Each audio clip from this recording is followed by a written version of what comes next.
Good morning. Over the course of Big History, we've gone through a lot of concepts that have interested us. One in particular that has stuck out is views on the universe. We relate to views of the universe in quite a few different ways. For example, it gives us as humans more knowledge about the universe from different views. Looking at a situation from different views can help us understand a situation much better.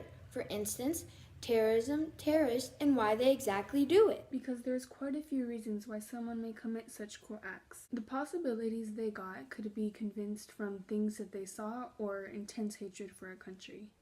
Majority of the time, the person committing the crime has pathological problems. This is why they are driven or they are pushed to commit the crimes they are committing. Terrorism and terrorist groups have increased so much over the time. We, as humans, are trying to fight against them instead of them fighting against us. Majority of the time, what people ask themselves is, how could someone do such a cruel crime to a stranger? That's a good logic any innocent person would ask. But what the definition of terrorist is exactly is the unlawful use of violence or force towards an individual or property to coherence or intimidate government or societies, which are often used to achieve political or religious objects. The definition of what a terrorist is a person who uses unlawful violence and intimidation, especially against civilians, in the pursuit of political aims. So you can see from both definitions that their intent is to hurt, but we try to see from different views.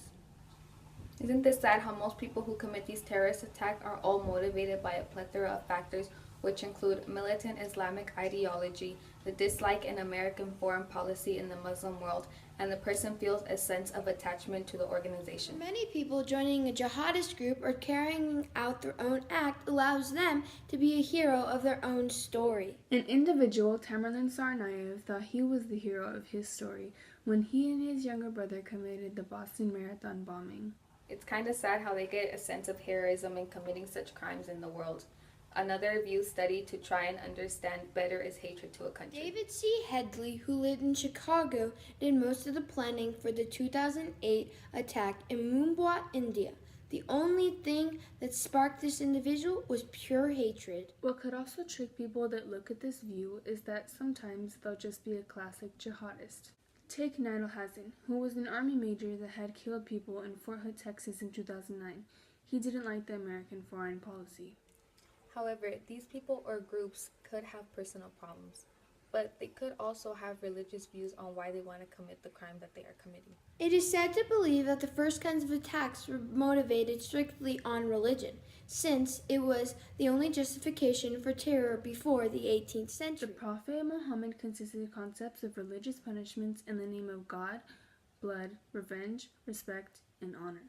The shift of violence uses a twist of religious justification, which seems to be pretty welcoming in the Muslim community. These people committing these crimes need help because anyone could get driven into them because terrorist groups have many ways for you to get lured into them. Just how this 18-year-old Khan Damlarkea is being charged with illegally supporting a so-called Islamic State and with the extra step to share bomb-making tutorials on the internet. What he really wanted to do was fly overseas and fight for ISIS and commit to strike the US.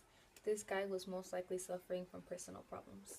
Another view that drove an individual into committing one of these crimes was they were persuaded into it. Mohammed Abbas Idras Awan was arrested on December 13, 2017 after buying 500 ball bearings online. He denied any accusations of violence, but that all changed when police took his computers, phones, and memory sticks and found a video of an Al-Qaeda member. The content of this video was calling young Muslims to join Islamic State and featured explicit footage on how to kill and the kidnapping of victims.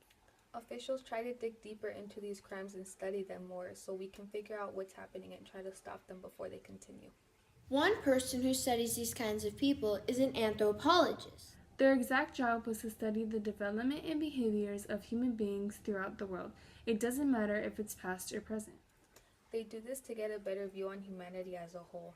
So then this way maybe they would be able to get more views on why people commit the crimes that they do based on their actions. Another person who helps study these crimes is a psychologist.